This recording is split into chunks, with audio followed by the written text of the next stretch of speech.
Good morning, everybody. Good morning, Uncle Billy. Well, y'all got a bus load, ain't we? Yeah. Oh, that much. God is good. Yeah. All right, let us pray. Dear Heavenly Father, once again, we come calling on your most precious and holy name. Thank you, God, for another day. You woke us up this morning, God, and started us on our way. We thank you, Jesus. God, we love you, and we do praise your name. We ask you now to bless the bus driver. Bless us, God, as we prepare to travel on this bus. Give us your traveling grace if it's the holy will. In your precious name we pray. Amen. Amen. Do that again. Yes. Okay, good morning, Fults family. Good morning. I'm gonna try that again. I know y'all are little, but y'all had good breakfast. Now, good morning, Fults family. Good morning. I mean, some of y'all are getting ready to get the itis before the bus even gets started. That's not a good thing. My name is Terry Joelle, and I'm going to be your guide and your escort this morning. And I'm going to take you on a whirlwind excursion exploring Charlotte's African-American history, heritage, and happenings. So on this bus, we have quite a bit that we're going to be doing as far as touring. It's going to take us about 20 minutes, 15 to 20 minutes to get to what we call Uptown Charlotte. So I'll be talking and narrating a little bit as we go through, but then the majority of the tour will be there and then in an area that we call the historic West End. We have at least 2, and more than likely at least 3 stops on the tour, so you won't just be listening to me talk the whole time. You'll be getting off and it'll be interactive. We're all going to have a good time. Now, before we start the tour, just a few housekeeping things I just want to go over just to make sure everybody is safe. Number 1, if you could remain seated while the bus is moving, that is for your safety. Also, for emergency purposes, we do have a restroom in the far rear of the bus on the door side or the right-hand side of the bus, or left on my side. But if you do need to use the restroom, but we do have a restroom stop we'll be making during the tour where you can go to the restroom, grab something to drink and things like that. Also, if you have a cell phone, I'm going to ask at this time if you can either turn it to off or silent. And the one thing is, this is a very small capsule, so if you decide to hold a conversation, believe it or not, it would bleed into the microphone and it makes it not enjoyable for everybody else. So if you could refrain from using the phone talking while we're doing the tour, and like I said, we will have a few stops. I'm going to ask my young people on here. I know we live in a technology age and everybody's so used to texting and all of that stuff, but I want to ask you to kind of focus a little bit today, but please use your phone definitely for taking pictures and videos and things like that. Now, the last thing we're going to do before we get started, I'm going to introduce everybody to Mr. Horace. He's our bus driver. So everybody say good morning, Mr. Horace. Hey, Mr. Horace. This is my first time working with him, but he said he's been driving for 28, 29 years, and he's driven in New York City, so I know Charlotte's going to be a piece of cake for him. Now, the last thing, because of what I always do whenever we're doing a tour, it is customary in African tradition, and also in African American tradition, when there are elders present, before we speak or enter a room when there are elders, it is customary for us to ask permission of the elders before we can move on doing whatever we're doing. So I know we have Mr. Elder Fults here, but I know we have some others. So if there's anybody who is 65 or older, actually 60 or older, believe it or not, we just look good. But if you're 60 or older, you're considered an elder. So at this point, before I continue on, by simply saying Ashe, if I say, when I ask you, I want you to respond Ashe. So I am asking you, the elders, do I have permission to continue to speak and to continue to go on with the tour? Okay, that means in Swahili that I am in agreement. So thank you very much. So we're going to go ahead and get started with this tour. Mr. Horace, I'm going to have you take a left-hand turn. Now, one thing is you're going to hear me talk my directions right into the tour, and that way you can see what's going on, but that way we can make sure Mr. Horace knows where he's going. So we're going to get started. I'm going to share with you, first of all, I like to get an idea of where everybody is coming from, because everybody loves repping where they're from. So, Tina, I'm going to have you start off. Tell everybody where you're from. Go ahead. Hello everyone, I'm Nikki. Hey, girl. I reside in El Paso, Texas, the Lone Star State. All right, we got El Paso. All right, I'm going to need y'all to shout out some of the other places. Where you from? Macon, Georgia. Atlanta, GA, and we got some Macon, Georgia folks. All right, welcome Macon. Victoria. Hampton. Washington, Virginia. Good home to a historically black college. Where else? Virginia Beach. Welcome, Virginia Beach.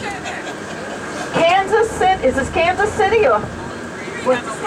Kansas City, Kansas. Welcome. Welcome. Anywhere else? Victoria. Warner Robins, Georgia. Wait a minute. I hear Victoria, and I heard where? Warner Robins, Georgia. Was that Warner Robins, Georgia? That's correct. All right. Welcome. Welcome. Well. Oh, we got some Falls folks. Church, Virginia. Where? Falls Church. Falls Church, Virginia. Okay, now I heard we got some folks from Oklahoma here. All right, welcome Oklahoma. Anywhere else that we missed? Washington, D.C. Welcome, D.C., the chocolate city. Yeah. Is that it? Okay. There's no New Yorkers on the bus? Yeah. Wait a minute, I know there's got to be at least one New Yorker. I guess Chevy's not back there. Okay, I was going to say, usually a bus doesn't move unless a New Yorker's on it, but, all right. Well, where's that? You are? Oh, welcome, Nolans. Glad to have you. Well, my name again is Terry Joelle. Actually, I'm a native of Philadelphia. I moved here to Charlotte 27 years ago. I picked the city out sight unseen. Had never been here, packed my bags, showed up, and here it is 27 years later, I'm still here. Now, I will always be a Philadelphian. I'm a diehard Eagle fan and a Sixers fan. I know that's not a good thing, but that's okay. And I'm a Panther fan whenever they're not playing the Eagles. But other than that, I am an Eagles fan. The interesting thing about Charlotte, when I first moved here and you'd ride down the streets, you'd almost see tumbleweeds rolling down the street after 5 o'clock in the afternoon because nothing was happening. This area that you see here now did exist because this is one of the oldest communities in Charlotte, even though a lot of what you see is brand new now. Coming up on the right-hand side in just a moment, you're going to see the South Park Mall, which is Charlotte's high-end mall. It has everything from a Neiman Marcus and Nordstrom's, Macy's. It has all these stores now that it did not have originally when you first came here. All they had was a JCPenney's, a Belk, a Dillard's, and Sears, and that was it. So you will be able to see now a transition within Charlotte. So like I said, most people that look at our city think it's brand new. But Charlotte actually dates back to the 1700s. The first people living here were Native Americans known as the Catawbas, and they lived in an area that we now call Uptown. The first settlers that came in settled at the intersection of a street called Trade Street and Tryon. Trade was named that because that's where the Native Americans did all their trading. Tryon was named after the last royal colonial governor that lived here, or in honor of this city. So where those two streets meet, it broke Charlotte up into 4 quadrants known as the wards. Now the wards were used as the voting districts for many years and then eventually became major neighborhoods. So Mr. Horace is going to get in the right-hand lane because we're going to be making a right-hand turn in just a couple of minutes. And what we're going to do is we're going to travel through an area that is known as Myers Park, and that will get us to Uptown. So like I said, it's going to take us about 10 to 15 minutes to get Uptown. Now, because your hotel is so close here to the South Park Mall, if you're looking for stuff to do, anything you can think of that you want to do, you can do right here if you have some free time. No, next slide. The Main Street, yeah. You got it.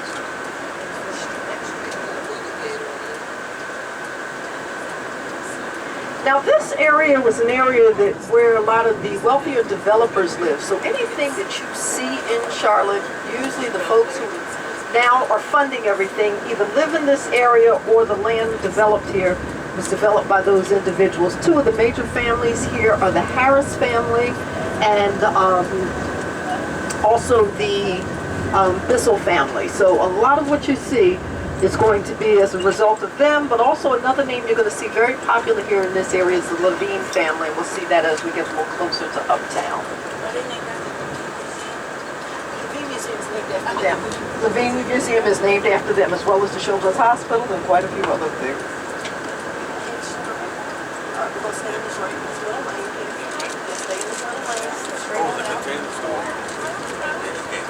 It would just give me a few minutes here as we get into Uptown.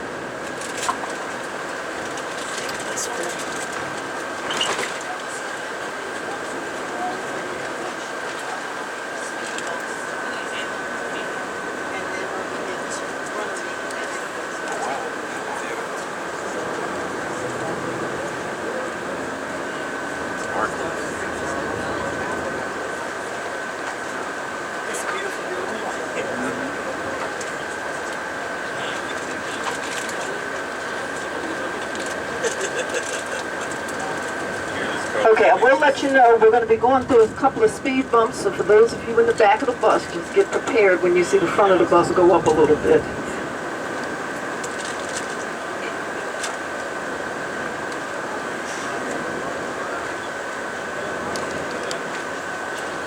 Okay, so as I mentioned, this is where the Native Americans live, the Catawbas. Now, we still have a strong Catawba influence in the area. There's some areas that we won't see today, but I'm going to kind of work those areas into the tour itself. Now, the African American influence in this city began in the, of course, during the enslavement period.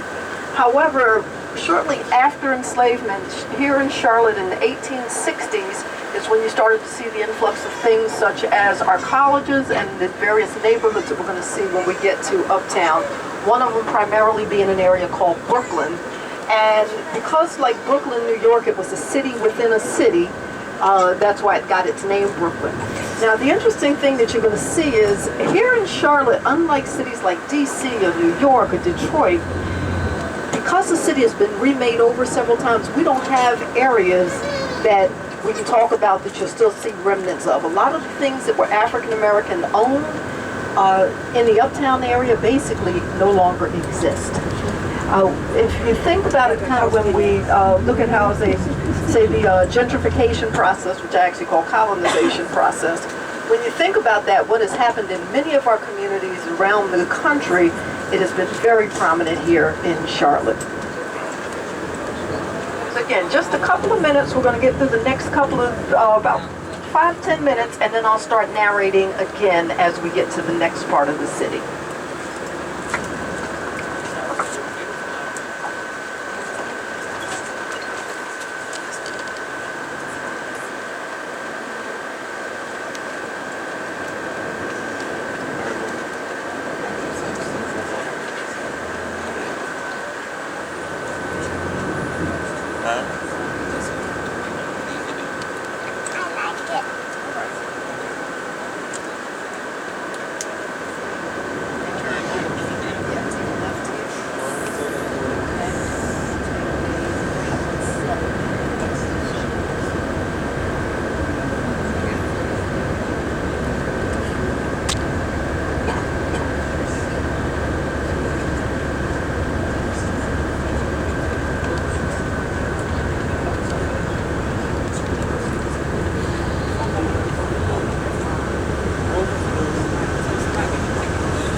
7-Eleven.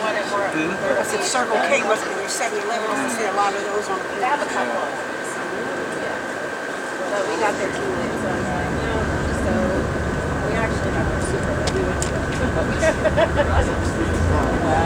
But the next day we pretty much just hung the beach. We hung out to our hotel, had a swimming pool, so we swam in those, which are right on the beach too. And then it started to like snow a little bit, so they made everybody go to the beach. Then made everybody go to just so we left.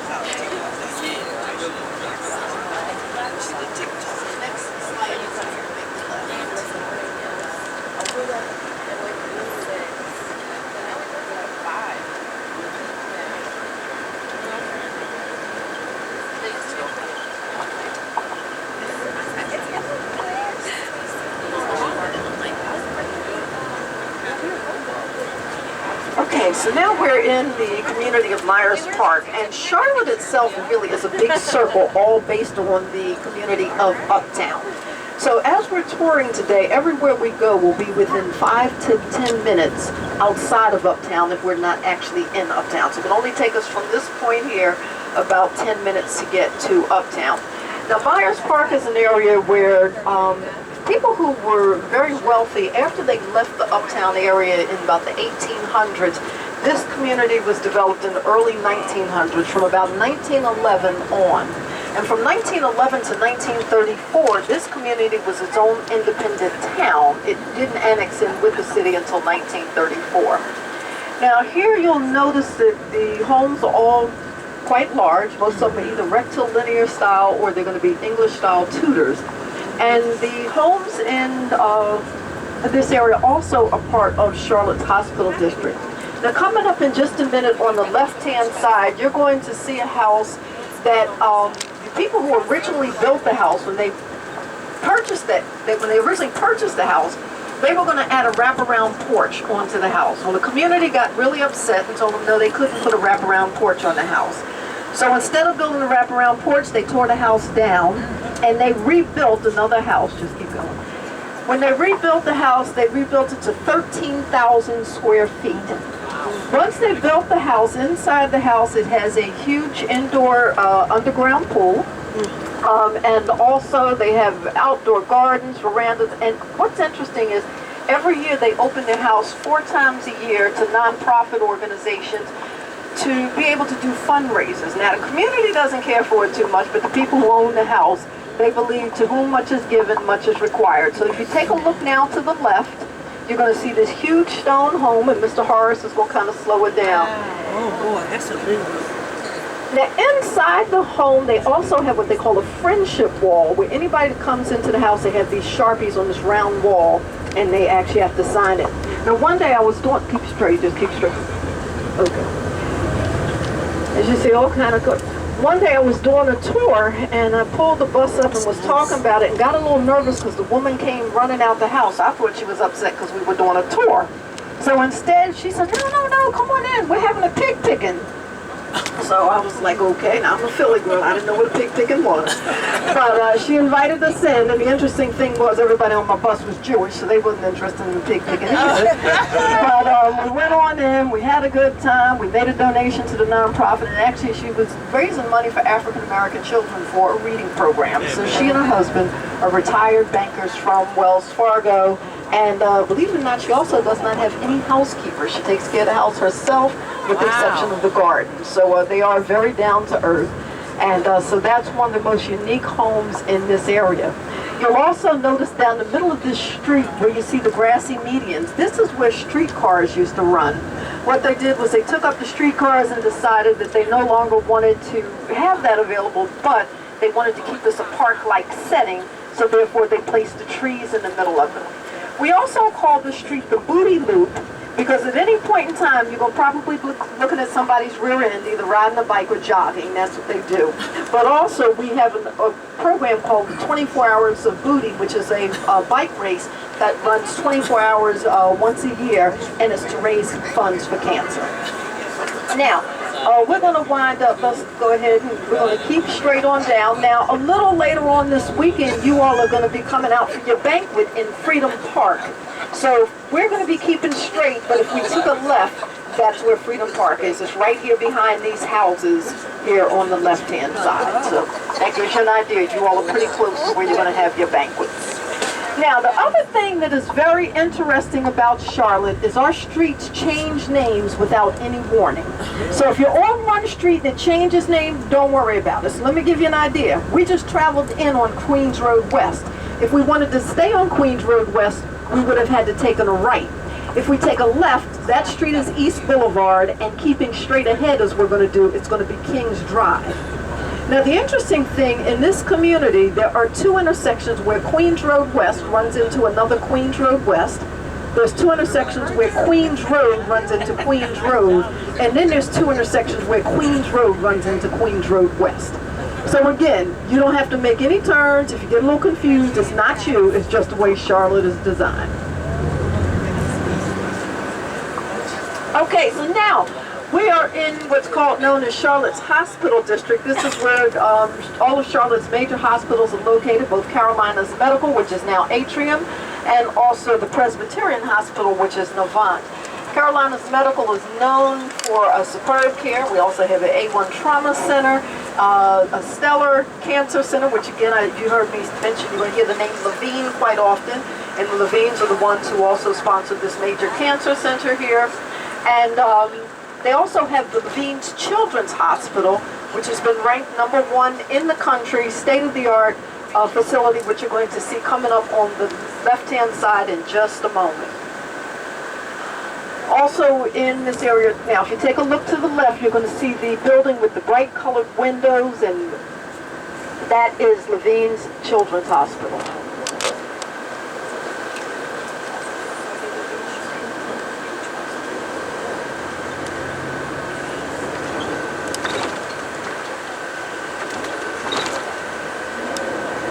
Okay, now as we approach the city, I'm going to tell you about a few of the buildings, because once we start touring uptown, it's going to kind of be hard. It's going to be a little bit difficult to see, but then when I point them out to you, they'll make sense. Charlotte's tallest building is known as the Bank of America Tower. It stands 60 stories high, and at the top of it are 384 spires. If you're near the front of the bus, you can probably see it straight ahead, and the rest of you will be able to see it to the left in just a moment. The spires make up what we call the crown jewel of the Queen City. No building can be built taller than it, and it represents the Queen's crown, and I'll be telling you about the Queen a little bit later on.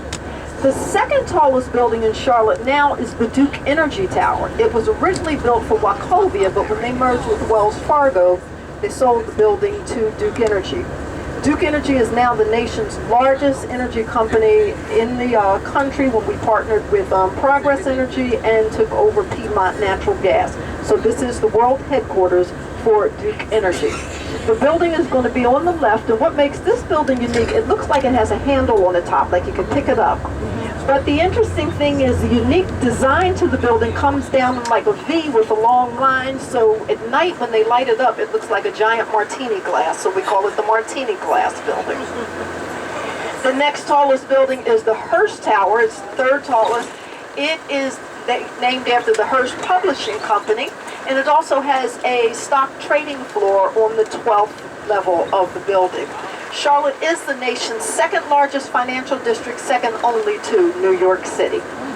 Now this area that we're traveling through now, leading up to the Uptown area, this is part of Charlotte's newest Greenway, and when this park is completely finished, you will be able to go from Uptown all the way down almost to Pineville, which is near the state line, into South Carolina on this Greenway.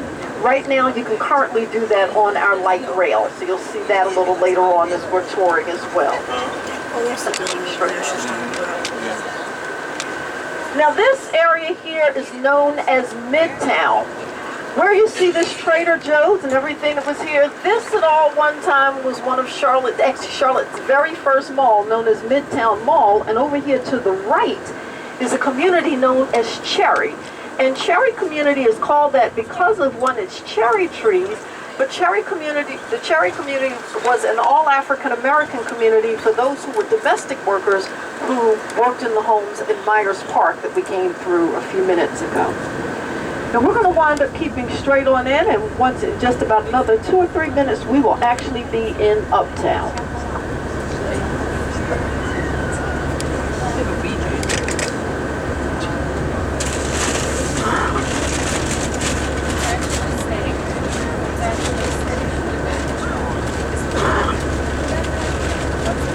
Now, when Midtown Square Mall was here, one of the most famous people that everybody knew about that shopped here at Midtown Mall, for those of you who are probably up in age, some of our young folks may not know this, but some of y'all may remember Jim and Tammy Faye Baker. Okay, all right.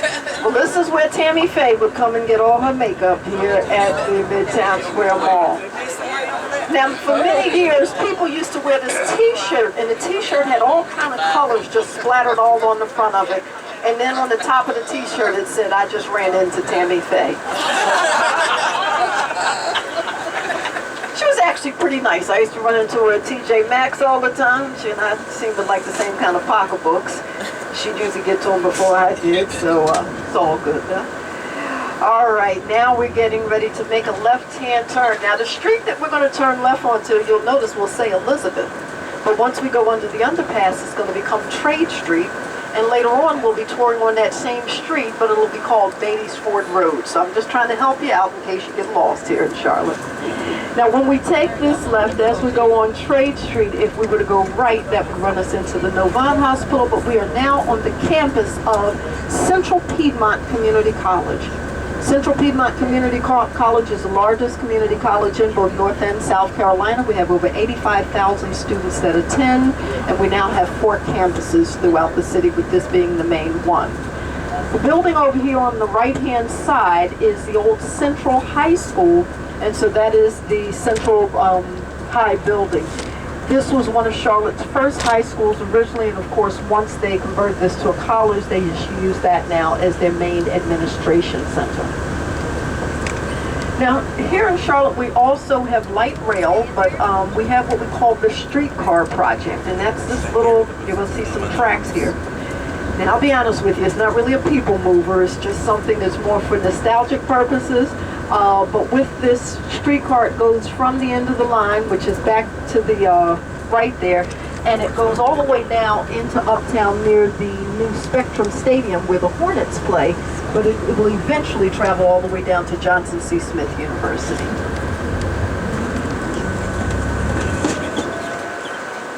Okay, now, people say, why do you all call it Uptown instead of Downtown? Well, the reason they call it Uptown is because the square, the intersection of Trade and Tryon, at one point was the highest point in the city.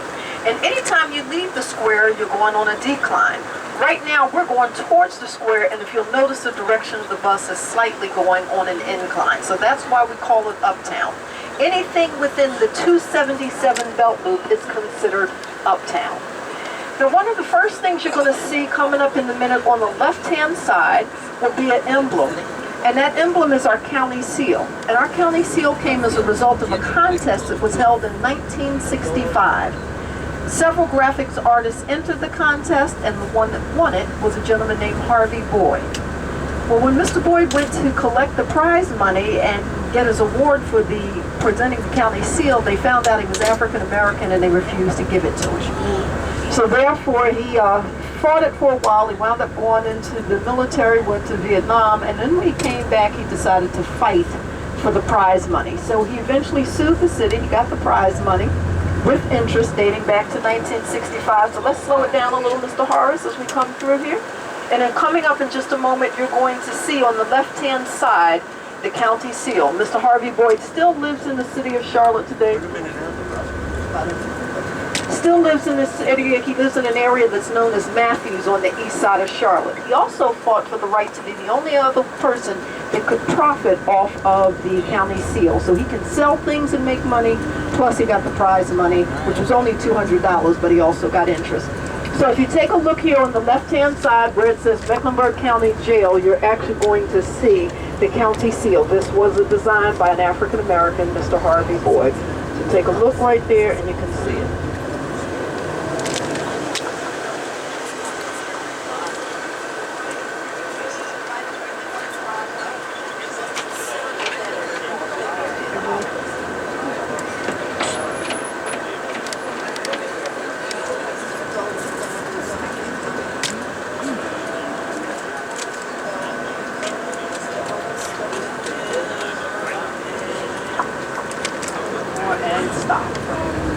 Okay, now, this emblem, when most people look at it, they think the Washington Monument. Well, this is actually, the design of this is known as an obelisk, and an obelisk is actually an ancient Egyptian structure. So, want to understand the history of where it comes from. Now, in the front of it, there is a round emblem. And most people that look at that emblem think it's either a hot air balloon, or I've heard it looks like a globe or somebody's head, but it's actually a hornet's nest.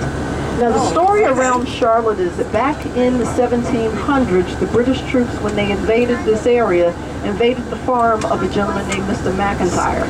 They said Mr. McIntyre raised hornets. In the middle of a little skirmish, the British troops knocked over some of those hornets' nests. The bees came out and stung them. They fled back here into town, because back then the little area we're going to was out of town. They came back into town. They told Lord Cornwallis that Charlotte was a hornet's nest of rebellion. That's where the name Hornets came from. That's why we were never bobcats. We've always been hornets. On the back side of this obelisk, so there's also a monument, and that is the names of the signers of the Mecklenburg Declaration of Independence.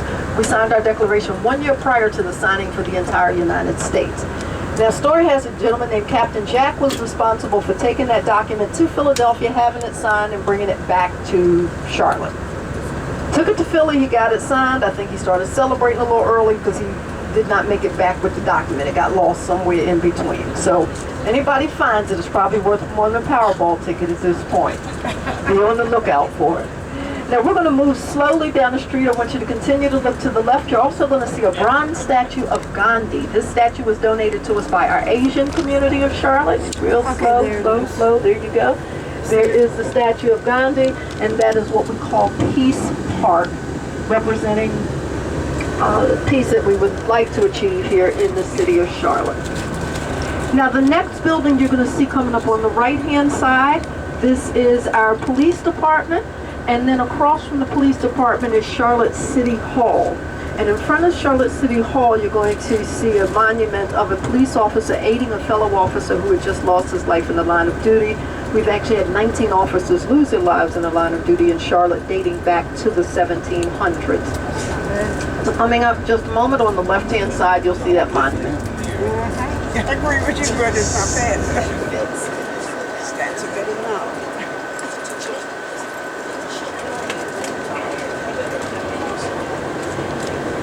Okay, so if you take a look to the left, you'll see that monument.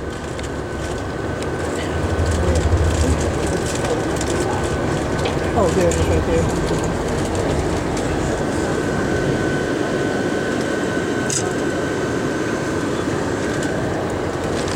Okay, now, next building you see on the left-hand side, this is our Federal Reserve.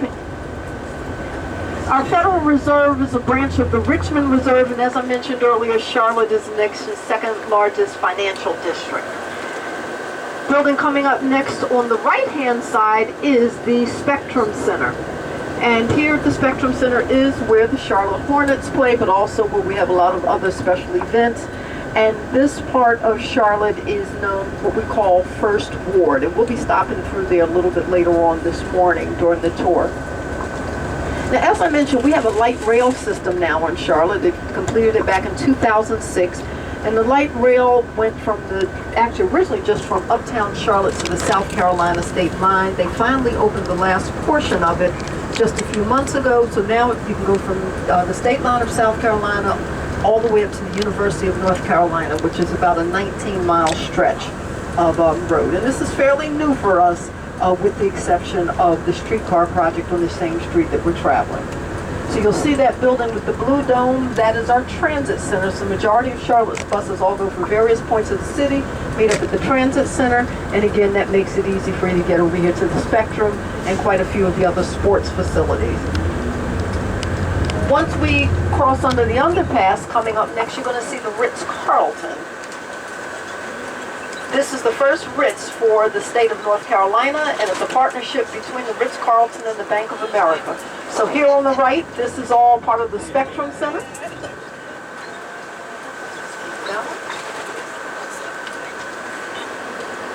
And this is part of the Spectrum Center here also. As we go under the underpass for light rail, we have the Ritz-Carlton on the right-hand side. Now on the left-hand side, this is known as Epicenter. The epicenter is Charlotte's entertainment and nightlife highlighted spot in the city. It has everything from restaurants to entertainment, and this is where we have a lot of our social events. We call it our mini Times Square. Yeah, we're going to... Now, this is the intersection where Charlotte's history all began. This is the intersection of the square. We're on Tryon Street, and then the main street that you see crossing is Trade Street. Now, here on the square, there are 4 statues, and the 4 statues represent our past, present, and future. They're going to be a little difficult to see, so I'm going to tell you about them now, and then that way when we go through, you can see them. The first statue is going to be here on the right side. That is the future. All of the other statues face the future. It's a woman holding a child. The second statue is going to be on the left-hand side. It's an African-American gentleman who is also a railway worker, and that's because the first rail lines were built here by African-Americans in 1852. It also represents the airlines here, which we are the nation's 6th largest airline hub by the wings on its back. Straight ahead to the left is a woman looking out into the future. She's actually a mill worker, and it's the money from the textile industry that helped fuel the banking industry that we have here now. And there's a child below her because there were a lot of children that worked in the mills before labor laws. And then the last statue you'll see in just a few moments is going to be a gold miner, and that's because gold was first discovered in the United States right here, it's slower, in North Carolina, and it's known as a town called Concord. In Concord, North Carolina, the story has a little boy named Conrad Reed was playing in the yard, found a big pretty rock, gave it to his father, and later on finding out it was actually a gold nugget. They sold it for $3.50, but later on found out it was worth more than $3,000. After that, everybody wanted to come hang out in the Reed yard. However, the largest piece of gold ever found was found by an enslaved African by the name of Peter, and it was 28 pounds. And of course, because he was enslaved, he did not get to keep it. But this is the statue. So we're going to move on up to the intersection and have you take a look at the 4 statues. And you're going to see the statue of the gold miner pouring the gold down onto the head of none other than Alan Greenspan, former chairman of the Federal Reserve, and that represents our financial district. So again, we have the future, transportation, the mill worker, and gold.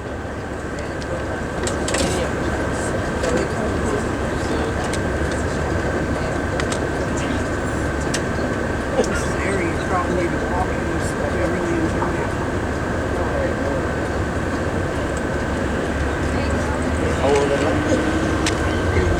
Okay, so there you go. You can see the 4 statues. Yeah, David. Can't see this one. I get a drop of something. Then now we come to drop on.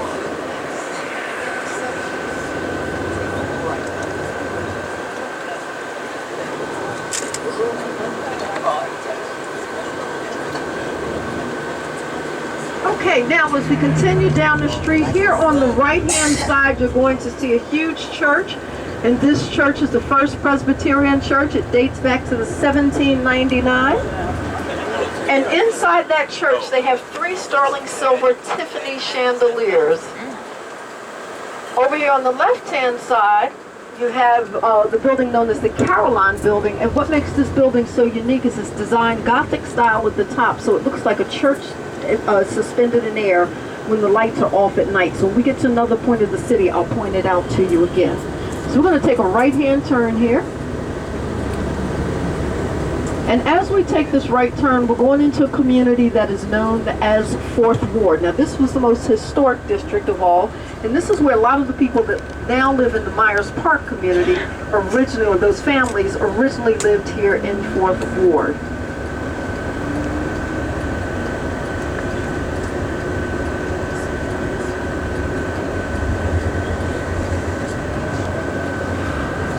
Okay, now you see this house over here on the left-hand side. This is still the best example. This is actually the only example that we have in this city of what was called a Queen Anne-style Victorian home. This was the Bagley Mullen house. Mr. Bagley was the first ticket handler for the railroad stations. Mr. Mullen was known as a medicine doctor. He made something he called hornet's nest liniment. He said it would burn the hair off of a woman's chest and grow hair on a man's head. Now, it's very interesting that now it's a tattoo parlor, so I don't know what they're doing there with it, but they may have found some of that liniment and, yeah, they should put that in the mall. Okay, now we'll be coming back through here just a little bit later on. But now we're going to keep straight, and as we keep straight, I'm going to have you notice coming up on the right-hand side is the Bank of America Child Care Center. You're going to see Bank of America Child Care, just go through. Here on the right corner, this is exclusively for the children whose parents work for Bank of America. So if you wonder where your bank fees are going, this is what is helping fund.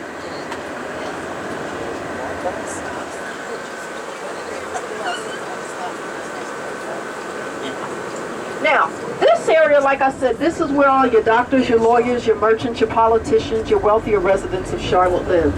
This was the first area to be deemed historic in Charlotte. Now, this house that you see right here on the right-hand side was one of the first houses to be revitalized in this area. Now, what happened here in this area, as people started leaving, started changing, and this home here was one of the first ones to be revitalized. Now, on the outside of this home, it's done what we call period style, dating back to that period, but it's also done period style on the inside. And behind this home, they have a huge heated koi pond. Now, when the gentleman purchased this house to renovate it, they got really excited because inside the house, they found trap doors in the walls. So they figured, well, this is really good. We're probably also going to find some money in these walls. But they didn't find money. Instead, they found something that was also pretty valuable. They found bottles of beer and white lightning. So this evidently was an old bootleg house. And there's some folks on this bus that's probably old enough to know what a bootleg house is. Oh, yeah. Some of y'all may still go to a bootleg house. We don't know. I don't know if it looks like this, but that's what that house was. Now, we're going to come up to the next house you're going to see in just a moment. And it has steps that wind into each other. Some people call them welcoming arms, others call them crab claws, but the official name for these steps are petticoat steps from when women wore real wide dresses with big petticoats or skirts underneath them. They would walk up one side and men would have to walk up the other. So if you're coming up here on the right-hand side, you're going to see this house number 412 with the petticoat steps. Now the next house you see next to it, 416, this is a Dutch colonial style house. This house was actually built by and for an African American doctor, Mr. Thad Tate. It was picked up from another part of town and then moved here to this area. So this home also has historic value. The next home you see here, number 420, was originally in Mooresville. It was moved here, taken apart, moved here, reassembled, and shortly after it was reassembled, it burned to the ground. So they rebuilt the house, put the original front door on it, and ladies, you're going to love this. It now has a second floor with a custom-made shoe closet for 300 pairs of shoes. Well, Your grandmother need? Okay, all right.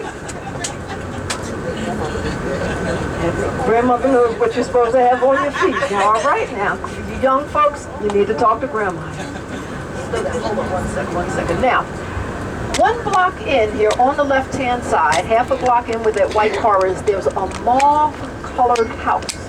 And that house is actually an L-shaped property. The address there is 310 West 8th Street. But we're going to keep straight ahead because that house actually surrounds this property on the corner, which is also 505 Poplar. So let's go ahead, Mr. Horace, and we're going to move slow through here. So this is 501, but notice as we pass 501, you're going to see this L-shaped property right here. Real slow. Okay, so you see it's blue here and it's mauve there. It's two different tax values, two different land values, two different addresses, but it's all the same house. Now, house number 515 here and 517 look like they're all one house, but this house was designed by a very notable architect, Mr. Harvey Gantt. Harvey Gantt was the first African American to integrate Clemson University. He married the first female to do so. His house is 517 and 515 is former Congressman Mel Watt. Mr. Gantt's house is the largest in the block at 5,000 square feet, and behind their homes they have a huge tennis court.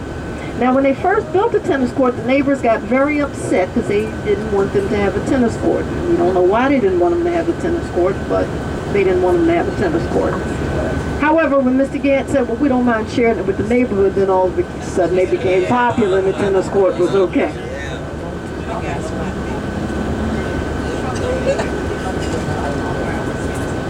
Now, between house number 529, which is this white Victorian style house, and house number 601, there's a little fountain there, and that's known as the Pocket Park. And we have these parks throughout this community, and the purpose of those parks is to get the community to come out and kind of network with each other, but also the Pocket Park benefits the fact that tourists and visitors can come kind of just hang out and walk through this community and see the neighborhood. Now this house here on the left, 601, one of the most famous houses on this block. And that's because we're actually in this neighborhood.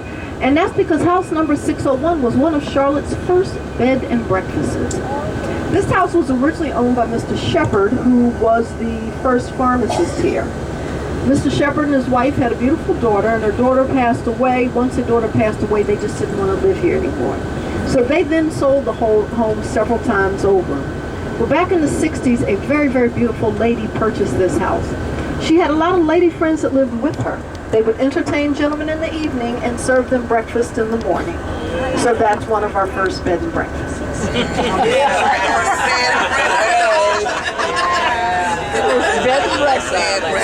I skipped the breakfast. I'm not hungry. I even got Mr. Horace on that one. Now, while y'all at NASCAR, if y'all find this bus back here in front of house number 601. Can you imagine? That's one of our first B&Bs. Now, we got some folks on the bus that's under 18, so they may not need it. All they need to know is it's a bed and breakfast. Right-hand turn.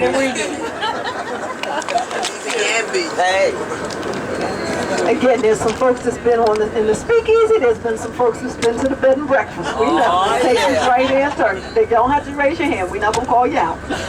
Now, as we take this right turn, look up to the left. You're going to see one of Charlotte's most unique rooftop gardens. Oh, wow. Right up there where the umbrella is.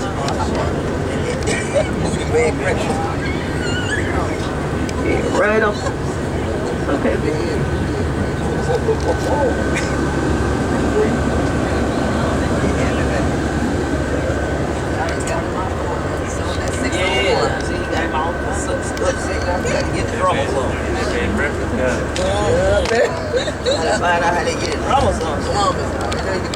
Miss Horace got this. He's a New York bus driver. I ain't even worried. Everybody else is just going to have to wait. They'll be all right.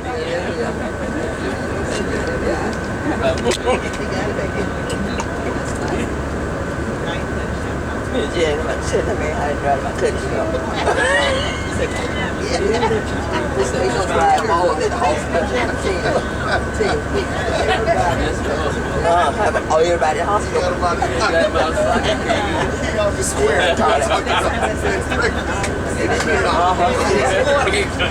Right here with the ambulance and all trying to get us out of here.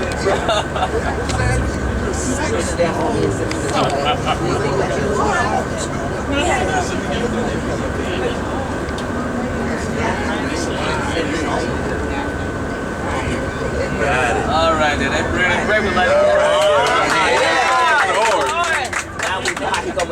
Got it. Take that creek burner right on out. Yeah. all right, thanks for the bread. We're going to mow down a tree. It'll be all right. We got a bunch of them.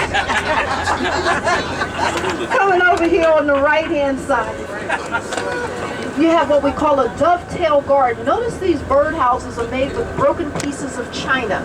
This was a project that was done between the elders that live in this high-rise community here and an arts community known as the Arts and Science Council. They commissioned for them to work with the seniors to create this garden. At one time they grew fresh vegetables out here.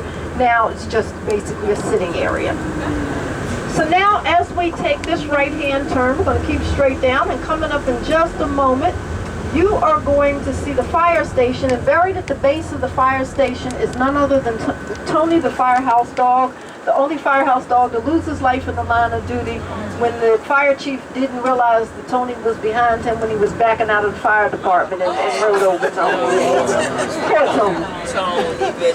Now, Tony was actually a pit bull. He was an interesting breed. He was a pit bull. Now, Tony was actually buried at fire station number 5, but when they closed it down, they excavated Tony's body and placed him here at the base of fire station number 4. And Tony's good, yeah, Tony had transitioned on. Now, Charlotte, you'll find that here we really like animals, so you're going to find more doggy daycares here than you will find children's daycares.